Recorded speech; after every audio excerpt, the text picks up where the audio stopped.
भाषा के ऐसे विविध रूप कौन कौन से होते हैं। तो सबसे पहले भाषा क्या है यह समझ लिया। और भाषा के विविध रूप कैसे है, मतलब भाषा कैसे बनती है। तो इसका पहला जो रूप है भाषा के विविध रूपों में, तो वो है बोली। अब देखिएगा आज की तासिका में आपको बोली को देखना है। तो यह जो बोली होती है, यह बोली किसे कहा जाता है। जब हमारी भाषा सीमित क्षेत्र में होती है ना, भाषा जब, ध्यान से सुनिएगा उसे, भाषा जब किसी सीमित क्षेत्र में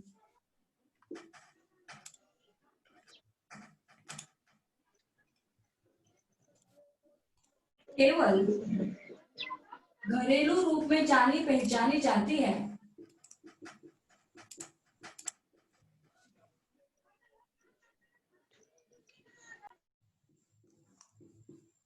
या प्रचलित रहती है,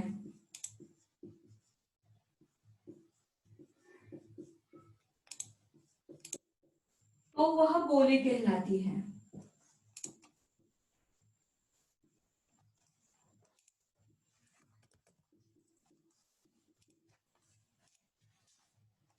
अब देखिएगा यहाँ एक जगह पर हम आपको बताना चाहते हैं कि भाषा जब किसी सीमित क्षेत्र में केवल घरेलू रूप में जानी और पहचानी जाती है, तो या प्रचलित रहती है, तो वह बोली कहलाती है।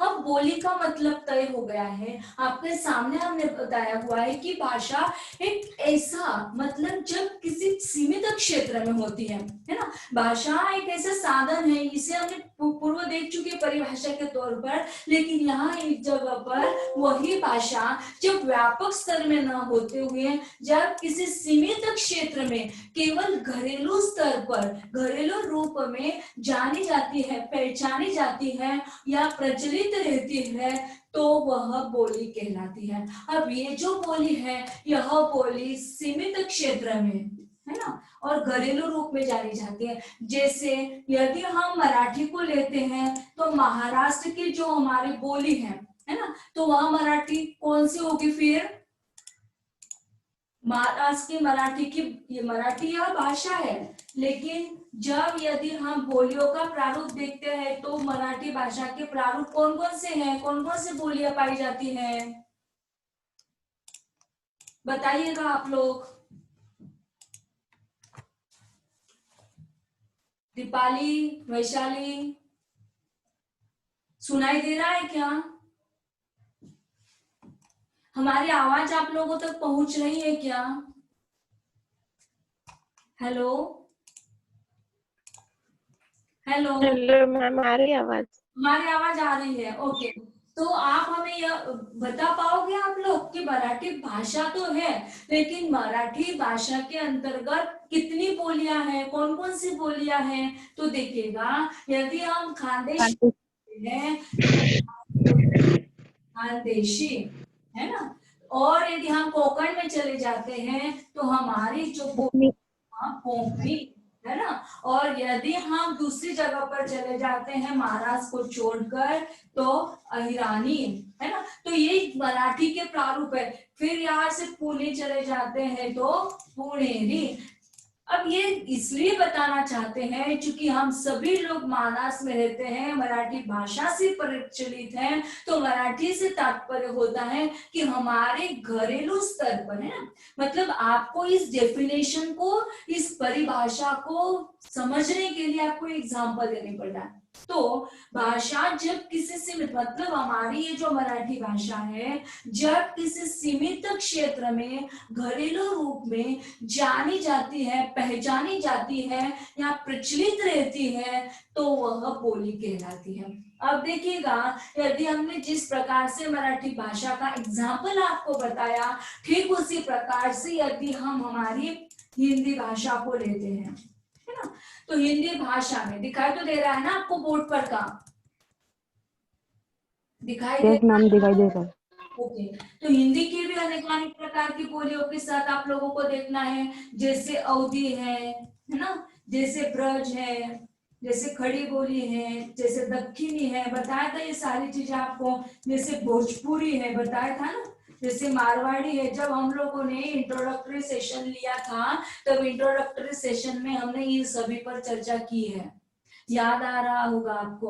और नहीं याद आ रहा है तो आपको आज की तासिका में एक YouTube पर चले जाते हैं और हम लिंक, यदि आप ठीक है लिंक ही सेंड कर देते हैं तो इंट्रोडक्टरी सेशन को भी आप लोग फिर से एक बार देख सकते हैं, है ना। अब तक के हुए लेक्चर्स को भी आप लोगों तक वीडियो के जरिए हम पहुंचा देंगे, ताकि जितने भी आप लोगों के मिस हो चुके हैं या आपका पुनर्रिवीजन होना चाहिए, इसलिए हम आपको पूरे के पूरे जो वीडियो है वो रिकॉर्डेड वीडियो आप तक पहुंचा दिए जाएंगे। ओके, अब हम लोग आगे बढ़ते हैं। तो जिस प्रकार से मराठी की इन बोलियों को हम लोगों ने देखा, ठीक उसी प्रकार से हमारी हिंदी की भी ये बोलियां होती हैं। और ये भाषा मतलब अब ये हमारी हिंदी भाषा, ये हमारी मराठी भाषा, अब इस प्रकार के हम लोग यदि चले जाते हैं तो तमाम ऐसी भाषाएं हैं दुनिया भर की, संसार की, कि उन भाषाओं पर यदि हम लोग नजर डालते हैं तो यहाँ पर प्रतीत हमारे सामने यही आता है कि हर एक भाषा की अलग अलग प्रकार की बोलियां होती है और उन्हीं बोलियों को हमें देखना है। क्लियर हो गया?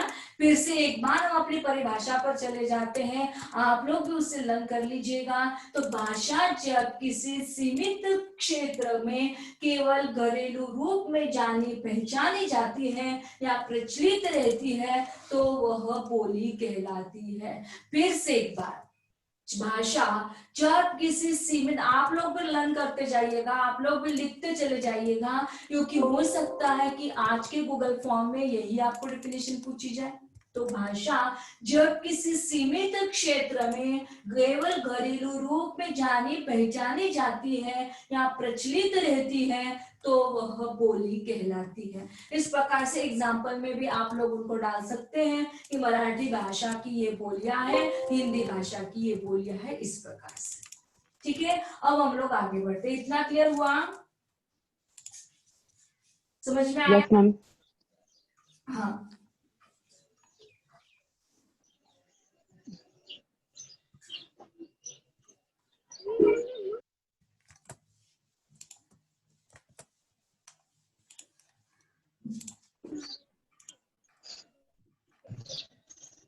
अब देखिएगा कि इस बोली में और भाषा में, मतलब ये जो बोली होती है ना, ये बोली कब तक बोली रहती है, भाषा का स्तर उसे कब मिलता है, ये भी हम आपको बताएंगे। तो ये जो बोली है, यह बोली खास तौर पर व्यापार के रूप में, राजनीति के तौर पर, साहित्य के तौर पर, धर्म के तौर पर,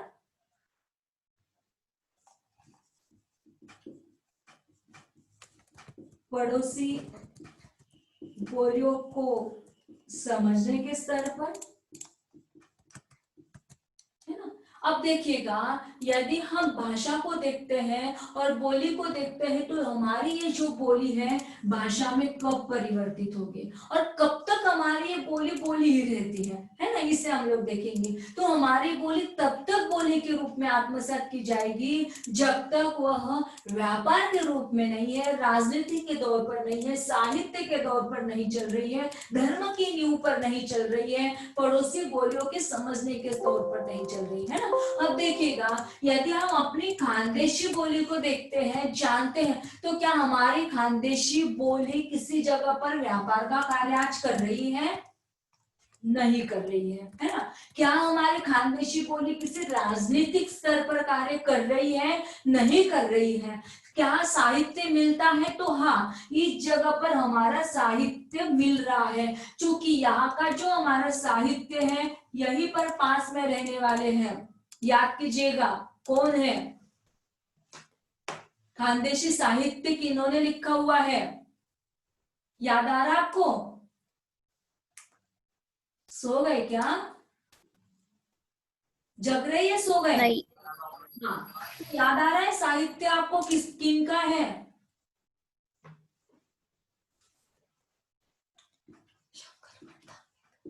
भालचंद्र नेमाड़े जी, है ना। इन्होंने सुंदर सा अपने अपने कादंबरियों को लिखने का प्रयास किया, लेकिन उनका जो साहित्य है हमारी खानदेशी बोली में उन्होंने लिखा हुआ है।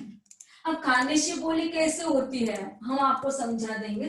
और उसके साथ साथ होने वाली हमारी जो बहनाबाई है ना, पता होगा आपको संत बहनाबाई, जिनका नामकरण हमारे उत्तर महाराष्ट्र विश्वविद्यालय ने दे दिया, कवयित्री बहनाबाई चौधरी उत्तर महाराष्ट्र विश्वविद्यालय। इसका नामकरण जिनके माध्यम से हुआ, ऐसी बहनाबाई भालचंद्र नेमाड़े जी, इतने बड़े बड़े साहित्यकार उस युग में हो गए। बहनाबाई किसी स्कूल पाठशालाओं में नहीं गई थी, लेकिन उन्होंने जो साहित्य का निर्माण किया वो खानदेशी साहित्य के नाम पर प्राप्त हो गया। मतलब उन्होंने कहा, अरे खोप्यामध्ये खोपा सुगरणीचा चांगला, देखा पिलासाठी तीना झाडा धोका झाडाले टांगल। तो इस प्रकार की खानदेशी बोलियों का जो प्रारूप हम लोगों को प्राप्त होता है, तो इनकी संत साहित्य के जरिए प्राप्त होता है। फिर जहां पर बहनाबाई ने समाज का यथार्थ चित्रण किया, ठीक उसी जगह पर उन्होंने धर्म को भी प्राप्त कर लिया, है ना। अब देखिएगा कि फिर भी हमारे खानदेशी बोली को भाषा का दायरा नहीं मिला हुआ है। क्यों नहीं मिला? क्योंकि व्यापार का स्तर नहीं मिला, राजनीति का स्तर उसे नहीं मिला, पड़ोसी बोलियों के समझने का स्तर उसे ज्यादा तौर पर नहीं बोला। अधिकाधिक प्रकार की संख्या जब तादाद में बढ़ जाएगी, तब हो सकता है कि पड़ोसी बोलियों को समझने का स्तर इस जगह का बढ़ जाए। लेकिन इस प्रकार से जब हम लोग बात करते हैं, अब जैसे हम दोनों सहेलियों का एक एग्जाम्पल आपके सामने रखते हैं, है ना, खानदेशी बोली है, तो खानदेशी बोलियों को जैसे हम लोग बात करते हैं, है ना, जैसे दो सहेलियां हैं, एक दूसरे के साथ बात करती हैं, जलगांव सिटी के भीतर नहीं रहती है, बल्कि जलगांव सिटी के कुछ बाहरी इलाके में वह रहती, छोटे छोटे ग्रामीण आंचल में वो दोनों सहेलियां रहती हैं। लेकिन दोनों सहेलियां बस से अप डाउन करती हैं। ध्यान देकर उस एग्जाम्पल को सुनिएगा। सो तो नहीं रहे हो ना? No ma'am. हाँ, सब लोग यहाँ पर, सब लोग यहीं पर हो? Yes ma'am. Yes ma'am. Yes ma'am.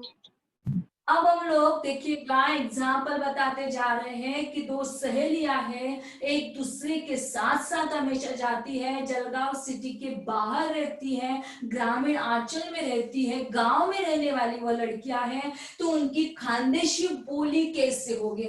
भाषा को नहीं देखना है हमें, खानदेशी बोली को देखना है। तो एक सहेली दूसरी सहेली के घर पर जाती है, उसका संवाद देखिएगा कितना प्यारा है। वह कहती है, कावे ना चालत नहीं कॉलेज ले। दूसरी सहेली का जवाब देखिएगा, वो क्या कहती, नाही बहना मी येत नाही, काम नाही, पास संपली है। अब देखिएगा क्या इस प्रकार के वाक्यों को हम खानदेश अपनी भाषा के तौर पर प्राप्त करते हैं? होती है कि ऐसी किसी जगह पर हमारी मराठी भाषा, जहां पर हम लोग अपने खानदेशी भाषा के तौर पर खानदेशी बोली के रूप में हम लोग बात करते हैं, केवल बात करते हैं, लेकिन वह स्तर हमारी भाषा में नहीं रहता। तो यही नितांत अंतर है कि इन सभी कारणों की वजह से, इन सभी पॉइंट्स की वजह से हमारी यह जो बोली है वह बोली ही कहलाती है और भाषा के दायरे तक नहीं पहुंच पाती। फिर भी बोलियां यह जो होती है, यह बोली, अब देखिएगा कि कहीं ना कहीं तो यह सारी बोलियां, इन सभी बोलियों में से एक बोली तो होगी कि जो भाषा बनने के लिए लोलुप हुई होगी। तो कौन कौन से ऐसे कारण रहे कि जिनके कारण हमारी यह जो बोली है यह भाषा बन गई? अब हम लोग यह तय करेंगे कि बोली की भाषा बनने के जो प्रमुख कारण है, वह कारण हम आपके सम्मुख रखने का प्रयास करेंगे। इतना यदि क्लियर होता हो तो हम लोग आगे बढ़ते हैं। क्लियर हुआ?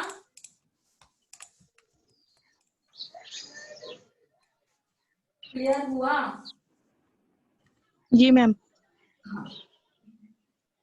तो बोली भाषा कैसे बनती है ना, हमारी ये जो बोली है यह बोली भाषा कैसे बनती है? तो इसमें सबसे पहला जो पॉइंट हमारा आता है वह ऐसा है कि कुछ बोलियां, ध्यान देकर सुनिएगा या लिख लीजिएगा, आप लोग लिख रहे हो तो, कुछ बोलियां जब अपने अन्य सहयोगी बहनों से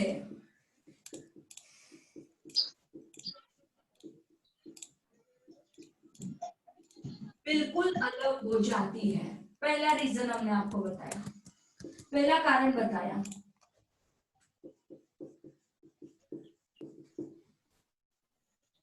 कुछ बोलियां जब अपनी अन्य सहयोगी बहनों से बिल्कुल अलग हो जाती है। अब देखिएगा यहाँ इस जगह पर आपसे एक बात शेयर करनी थी बेटा, आपका और हमारा जो डिस्कशन चल रहा है यदि हम लोग यूट्यूब पर डलवा दें इस वीडियो को तो आपको कोई प्रॉब्लम तो नहीं है?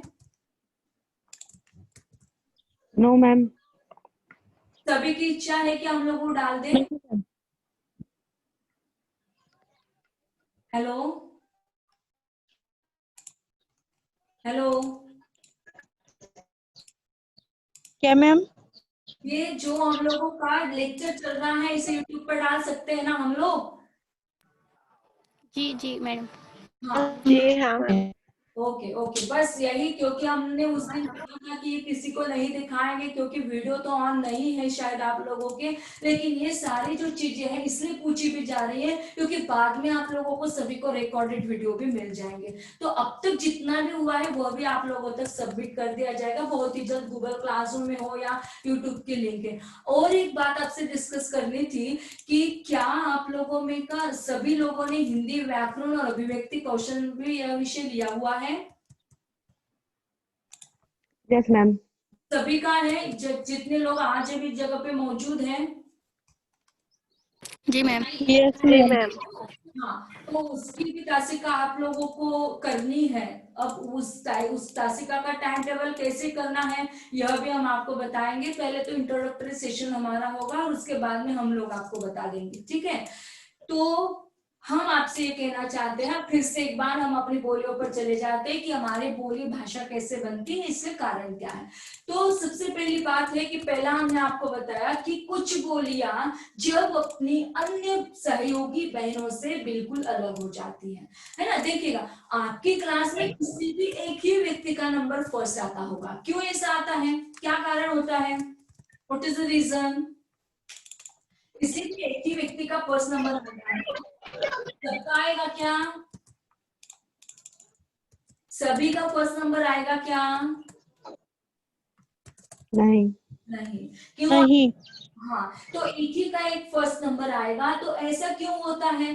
क्योंकि हम लोग पूरी क्लास में इकट्ठा बैठते हैं लेकिन पढ़ते समय शायद हो सकता है कि हमारे कंसंट्रेशन पावर जो है, हमारी ग्रहण क्षमता जो है, आकलन क्षमता जो है वह कम ज्यादा होती है ना? जिसे हम मेमोरी कहते हैं। सभी को तो भगवान ने भेजे के साथ ही भेजा है ना? लेकिन उसे किस प्रकार से यूज करना है ये हम लोगों पर डिपेंड करता है। तो यहाँ इस जगह पर जब बोली अपनी, मतलब हम आपको वही बात कहना चाहते हैं कि क्लासरूम में यदि कोई टीचर सारे बच्चों को एक जैसा पढ़ा रहा है लेकिन पढ़ाते समय कोई एक ही बच्चा, मतलब सब बच्चे ग्रहण करते हैं लेकिन एकमात्र एक बच्चा ऐसा होता है जो क्लास के सारे पॉइंट्स को अपने सुपर कंप्यूटर में लिख लेता है ना? वो संपूर्ण सुपर कंप्यूटर में जब वह सारे पॉइंट्स को डाल देता है तो जब एग्जाम आती है तो वह बहुत उसे अच्छी तरीके से राइट डाउन कर पाता है, और जब वो अच्छी तरीके से राइट डाउन कर पाता है तो स्वाभाविक सी बात है क्लास में वह होनहार बच्चा कहलाता है। प्राइज उसे मिलता है क्योंकि वह सारे अन्य साथियों की तुलना में वह अकेला अपनी जो बहादुरी है, अपनी जो ईमानदारी है, अपनी जो होशियारी है उसे दिखाता है और वह व्यक्ति विशेष बन जाता। अब आ जाइए उस एग्जाम्पल से इस जगह पर, क्योंकि हमारी जो बोलियां होती है जैसे अभी अभी हमने आपको बताया खानदेशी है, कोंकणी है। देख फिर से एक बार हम उसे दोहराएंगे, शायद इसकी इंक खत्म हो गई है ना? तो हम अपने मराठी भाषा को यदि लेते हैं तो मराठी की खानदेशी है, कोंकणी है, अहिरानी है, अहिरानी। हाँ। पुनेरी। तो आप हमें यह बताइएगा कि इनमें परिनिष्ठित बोली जो है ना, स्टैंडर्ड बोली जो है वो कौन सी होगी और क्यों होगी, बताइएगा। विचार करने में इतना समय लगाने की जरूरत नहीं है क्योंकि हमारे पास समय की सीमाएं हैं। बहुत ही जल्द हमारा लेक्चर भी कंप्लीट हो जाएगा ना, कब कट जाएगा पता ही नहीं चलेगा। क्लियर हो तो रहा है आपको? अब देखिएगा, हमने आपको कहा कि कुछ बोलियां ऐसी होती है जब अपनी ही अन्य सहयोगी बहनें, अब ये क्या हुआ, इनका और इनका गहन रिश्ता हो गया, है ना, रिश्तेदारी बन जाती है, नहीं बनती है। अब आप देखिएगा कि जब आप लोग FY BA में आए तो फर्स्ट ईयर में आप लोगों के किसी के साथ बात नहीं कर रहे थे, है ना, हर एक अपना अपने क्लास में जाता रहा। लेकिन जैसे आपको स्पेशलाइजेशन का पता चल गया कि ये अपना हिंदी का ग्रुप है, ये अपने हिंदी के मैडम है, अपने हिंदी के सर है, तो हम लोग क्या करते हैं, अपने सर के साथ जुड़ जाते हैं। अपनी क्लास में जिन जिन बच्चों का हिंदी रहता है उन बच्चों के साथ हम लोग जुड़ जाते हैं। फिर एक एक करके विद्या जुड़ गई दीपाली के साथ, दीपाली जुड़ गई वैशाली के साथ, वैशाली जुड़ गई विद्या के साथ। तो हम लोगों का क्या हो गया, यहाँ पर बहनों की रिश्तेदारी हो गई। होती है बहनों की रिश्तेदारी या लड़ाई झगड़ा करते हो? सुनाई दे रही है हमारी आवाज? सो गए क्या? हेलो,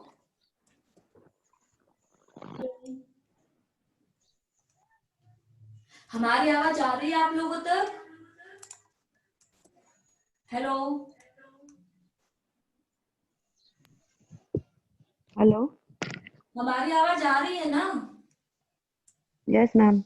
अरे तो आप लोग एकदम चुप्पी साधे मत बैठो यार, क्योंकि आप लोग हमारे सामने नहीं हो ना, तो हमें मतलब ये रियलाइज नहीं होता है कि आप लोग है सामने मेरे या नहीं है ना। तो प्लीज आप लोग कम से कम आंसरिंग तो दे दिया करो कि हाँ मैम हमारी क्लियर हो रहा है। तो क्या आप लोगों में लड़ाई झगड़ा होता है या बहनों के अनुरूप आप लोग करते हो कुछ कार्य? मैम कभी कभी होता है, कभी कभी नहीं। लेकिन आप लोग बहनों के अनुरूप तो रहते हो। Yes ma'am. हाँ, कुछ बोलिया फिर से एक बार चलते हैं। ये एग्जाम्पल हम आपको इसलिए देना चाहते हैं ताकि आप इस विशेषता के साथ बोली भाषा कैसे बनती है इस कारण को आप लोग बहुत अच्छे से जान लो, है ना। तो कुछ बोलिया जब अपनी अन्य सहयोगी बहनों से बिल्कुल अलग हो जाती है, तो यहाँ एक जगह पर हमने आपको बताया कि जिस प्रकार से क्लासरूम में हम सब एक दूसरे के साथ बात करते हैं और एक दूसरे के साथ रहते हैं, तो एक दूसरे के साथ रहते रहते हमारे रिश्ते बहनों के साथ जुड़ जाते हैं, भाइयों के साथ जुड़ जाते हैं। ठीक उसी प्रकार मराठी भाषा से ही तात्पर्य रखने वाली, मराठी के अनुरूप ही मराठी विशेषताओं के अनुरूप चलने वाली अन्य बोलियां हैं, जैसे खानदेशी है, कोंकणी है, अहिरानी है, पुनेरी और भी ढेर सारी होगी, लेकिन हमने समझाने के लिए केवल इतनी ही बोलियों को आपके सामने रखा है। तो हमने आपको कहा कि कुछ बोलियां जब अपने अन्य सहयोगी बहनों से बिल्कुल अलग हो जाती है ना। तो अलग हो जाती है मतलब क्या, कि वह अपनी विशेषताओं को विश्लेषित करती है, अपनी विशेषताओं को उजागर करती है और इन सभी को रोंद कर वह आगे बढ़ जाती है। अब देखिएगा कि खानदेशी, कोंकणी, अहिरानी, पुनेरी, तो इनमें कौन सी ऐसी बोली है जो बिल्कुल अलग है?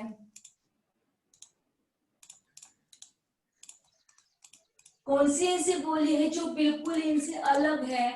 जो कार्य हमने आपको अभी अभी बताया, स्टार्टिंग होने से पूर्व बताया कि जो राजनीति के स्तर पर अपनाई जाती है, जो व्यापार के स्तर पर अपनाई जाती है, जो साहित्य के स्तर पर अपनाई जाती है, तो धर्म के स्तर पर अपनाई जाती है, जो पड़ोसी बोलियों के स्तर पर आत्मसात की जाती है, इन तत्वों पर खरी उतरने वाली कौन सी ऐसी बोली होगी, आपको क्या लगता है, बताइए। कौन सी बोली है? खानदेशी है क्या, कोंकणी है क्या, अहिरानी है क्या, पुनेरी है क्या? तो कौन सी बोली है? जब तक आपसे आवाज नहीं आएगी तब तक हम भी चुप्पी से आगे बैठेंगे। चलो बोलते जाइए आप लोग। दीपाली,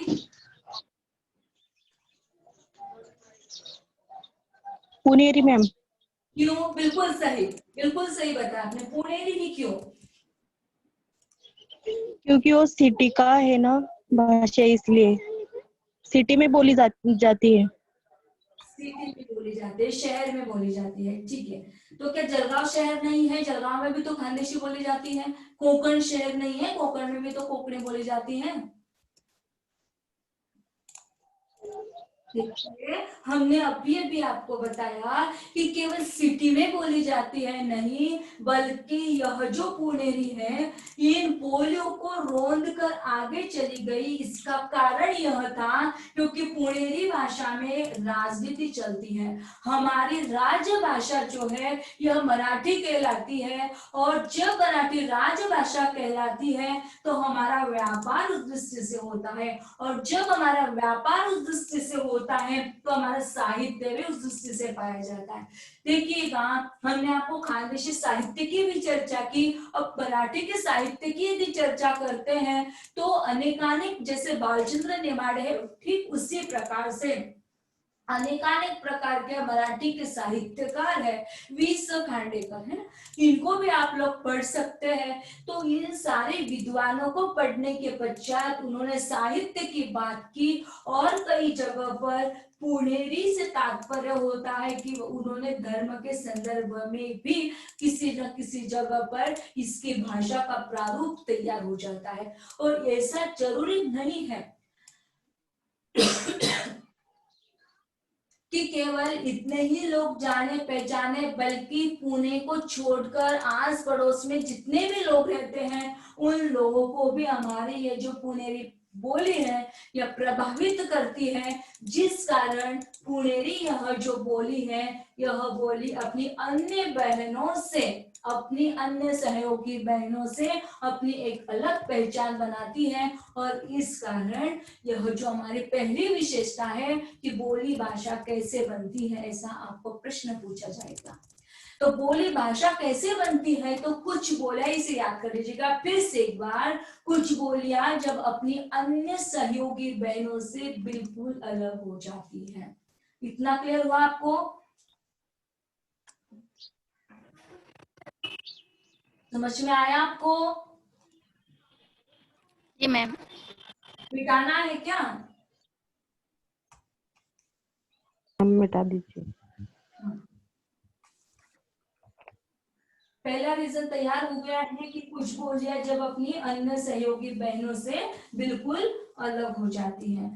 अब दूसरा है साहित्य की श्रेष्ठता के कारण।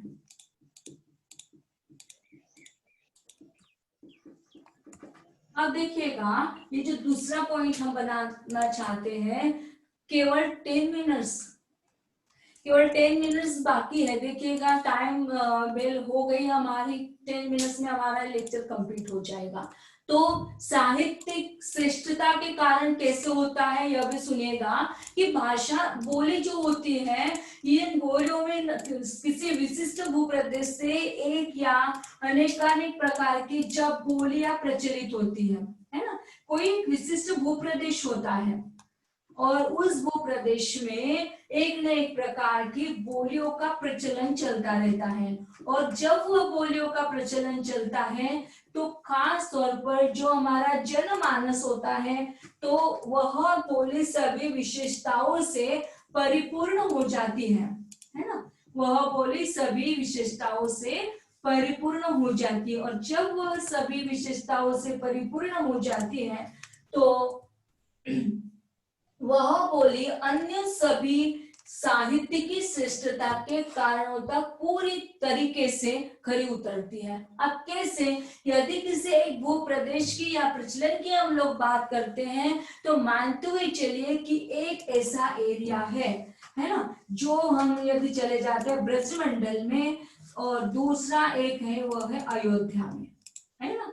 तो अयोध्या नगरी में रहने वाले जो थे वह राम की उपासक थे। अब दूसरा जो आ रहा है वह धार्मिक श्रेष्ठता के कारण, यह भी पॉइंट हम इसमें, क्योंकि साहित्य का निर्माण होता है ना, यदि हम अपने साहित्य को परिमार्जित करते हैं तो ब्रज में निवास करने वाला जो व्यक्ति है तो सूरदास जी ब्रज में निवास करते थे, और ब्रज के निवासी होने के नाते वहां की जो बोली थी, वहां के भूप्रदेश की जो बोली थी, वहां के भूप्रदेश की बोली की परिपूर्ण ऐसी विशेषता थी जो वह सूरदास ने देखी थी, परखी थी। और वही सूरदास ने जिस ब्रजमंडल में रहने वाले जो साहित्यकार थे, उन सभी लोगों ने केवल और केवल ब्रज बोली में ही साहित्य सृजन करने का प्रयास किया।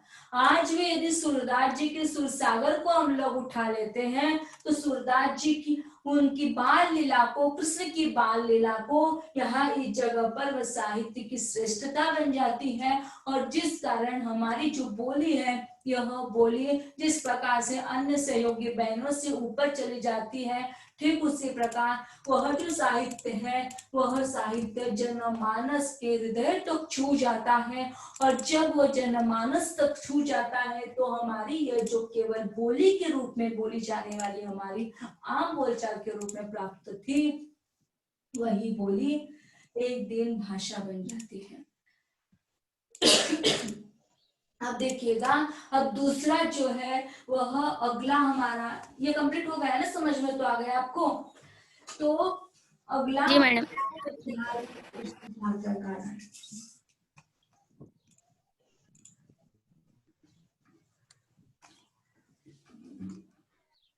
अब देखिएगा कि जिस प्रकार से हमने आपको बताया कि मनुष्य क्या करता है, मनुष्य समाज प्रिय प्राणी है।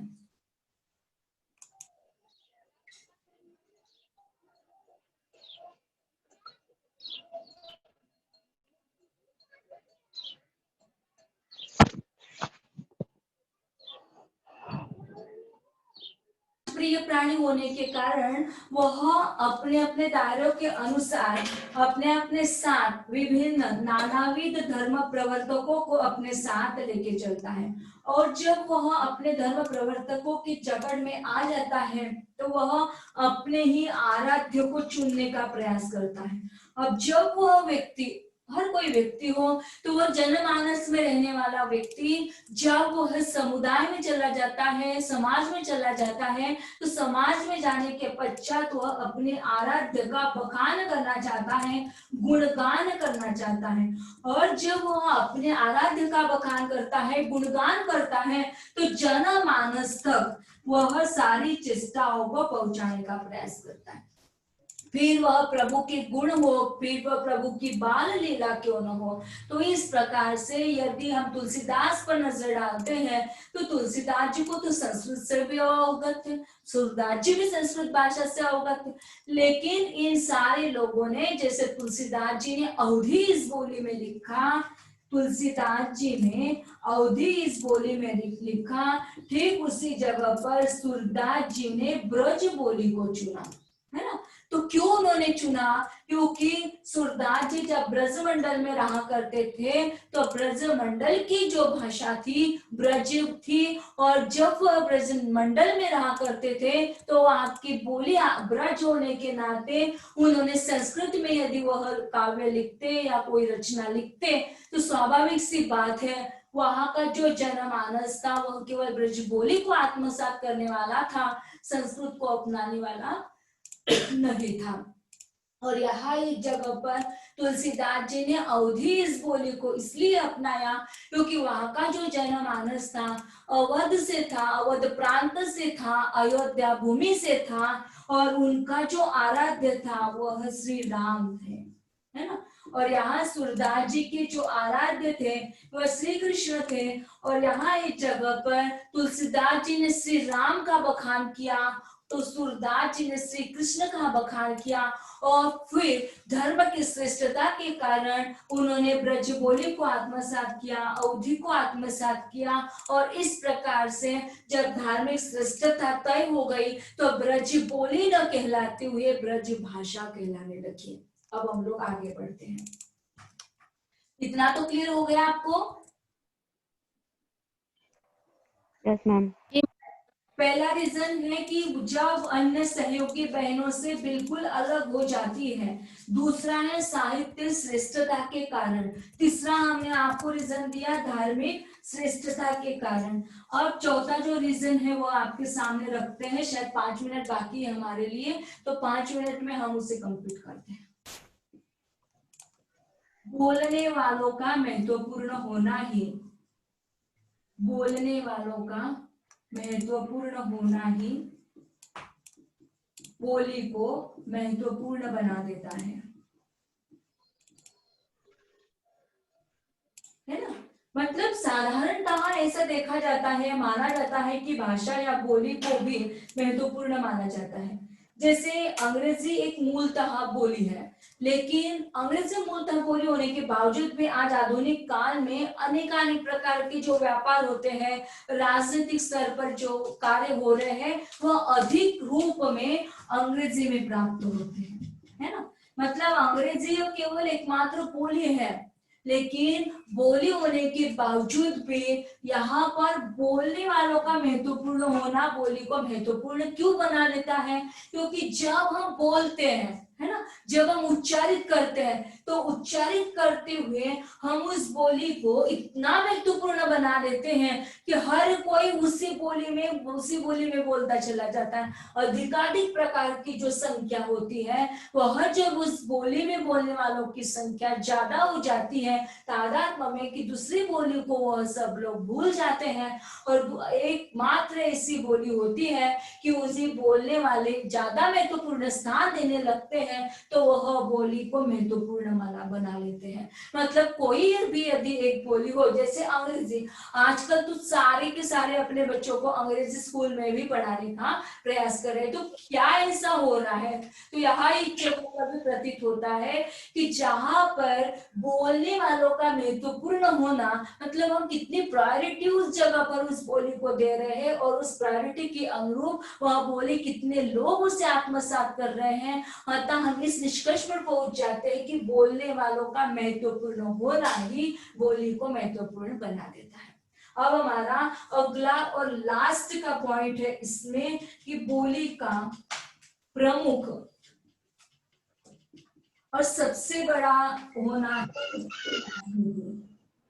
है ना। यदि हम इस जगह पर देखते हैं अंग्रेजी के रूप में, तो मेड इन इंडिया बहुत कम मायने में प्राप्त करते हैं, लेकिन made in China, made in Japan, ये सारे लोगों को हम लोग देख चुके हैं, पढ़ चुके हैं। और मेड इन चाइना अभी तो